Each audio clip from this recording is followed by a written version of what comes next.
If you've been trying to follow the news regarding the next stimulus package and the including of a second stimulus check, it might be hard to separate the political gamesmanship from the reality. Each side blames the other for the stalemate, and it can be easy to fall into the trap of believing the party you most often vote for. The reality is that the party stopping the next stimulus check from going out is clear, but they're doing it for, depending on your priorities, good reasons. Let's recap what has happened thus far so give you a better understanding of why I think only one group is holding it up. The House of Representatives, led by Speaker Nancy Pelosi, DCA, passes the HEROES Act back in May. It includes a stimulus check that is very similar to the one included in the CARES Act. The HEROES Act created a $1,200 economic impact payment per person, $2,400 for joint filers, if you earned less than $75,000, $150,000 for joint filers. There was a 5% phase-out for those earning more than that limit. It also added $1,200 per dependent that included all dependents, with a limit of 3. It was structured as an advance on a refundable tax credit, same as the CARES Act.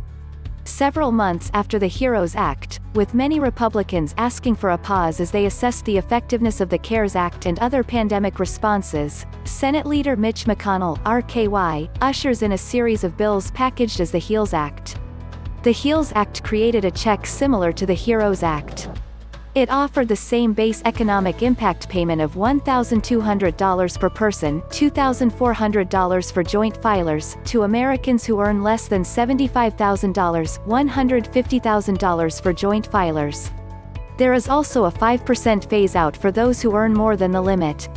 The HEALS Act offered $500 for each dependent but had no limit on the number of dependents. This bill is slightly more generous than the CARES Act because it expanded the definition of dependents to include those ages 17 and older.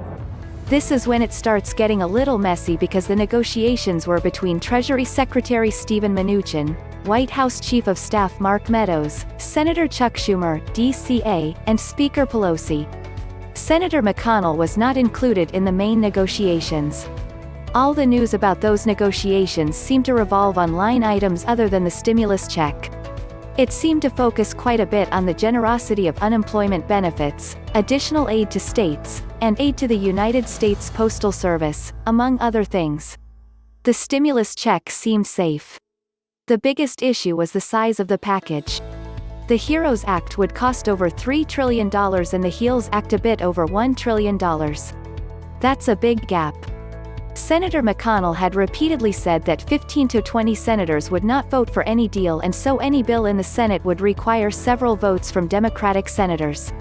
After a bit of back and forth with both sides moving closer together, they were still unable to reach a compromise.